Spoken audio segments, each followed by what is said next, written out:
Every year about this time, I start looking at making handmade gifts. Hey friends, May Flom here, and today I'm going to show you a very simple and fairly inexpensive project featuring earrings. And I've got a silver hoop that I purchased in a pack. I've got this rose bead that has little tiny gems inside. And then I've got a mix of beads here and also some seed beads. So here's the great thing about this project. We're going to make earrings. You could also make this into a pendant, this idea. All you're doing is taking some thin jewelry wire. I'm using, I think it's 26 gauge. I wanted 22 or 24, but I don't have any, and I'm a big use what you've got girl. So all you're doing is wrapping that wire around and around and around, and then adding beads now and then. Seed beads, bigger beads, whatever you want, whatever you've got. That's the entirety of this project tutorial. Wrap the beads around, keep the wire tight, keep looping and looping and looping. When you get all the way done, trim it and make sure there's no pokey bits sticking out. Now, I know that sounds overly simplistic, but here's the thing. When we get into jewelry making, a lot of the stuff can be very overwhelming. It can be very long and intense and all these steps.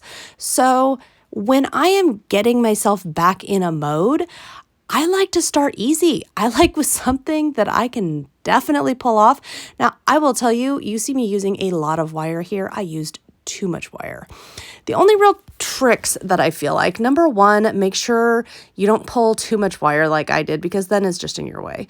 Number two, I mean, you're going to have a little extra, but shouldn't be that much. Number two, when you're working with the beads, make sure they're laying where and how you want them before you tighten the wire.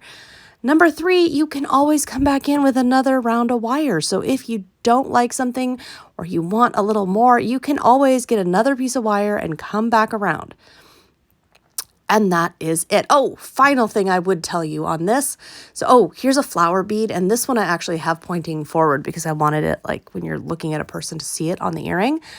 One more thing I'm going to tell you, and that is when we are designing jewelry pieces like this, where there's very few beads and I had this very specific vision in mind when I got the little rose cage beads that we're going to use in a moment. Lay it out. Lay it out and look at it. Does it fit? Does the design work? Are the colors right? Is something wrong here?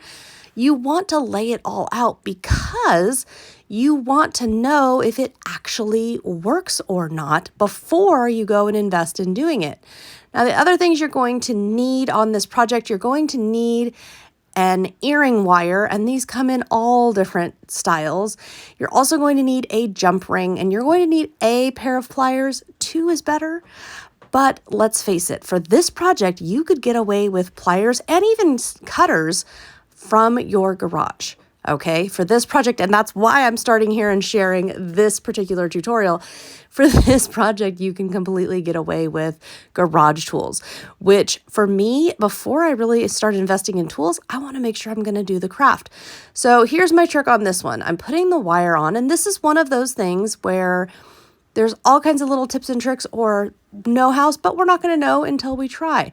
Now, I'm putting on the earring wire. One note here with jump rings and these wires and things, when you have a loop that you're opening and closing, you twist it side to side to open. You don't pull it apart.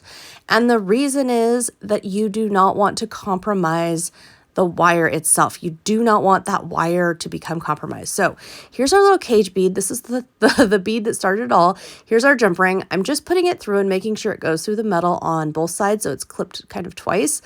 And then what I'm actually going to do is clip this to the earring wire. So it's kind of going around the circle that I used to create the earring base. And the reason for that, and yes, I'm showing you how it's falling down and how it's a little tricky because I wish I had a third hand, or I probably should have come up with something to like clamp this and hold it still for me, but I don't have that, so I didn't. Anyhow, the reason I'm doing it this way is number one, that'll keep the rose dangling center from where I hang it off of my ear. And number two, it just looked better. And you can see what I'm talking about, twist side to side. This is why I said 2 pairs of pliers, because it is actually easier. And these are jewelry pliers, but like I said, you don't have to have specific jewelry pliers for this particular project. You just go back side to side until those little edges of your jump ring are touching or just about touching. And boom, that's right. We have got a pair of earrings. Thank you to Jesse James Beads, who actually provided some of the materials you see here. And I'm starting to work with them a little bit, and I'm excited to see all of the different things that we end up creating together. You can find some links to the supplies in the description. And if you have any requests for future tutorials, let me know. I'll see you next time.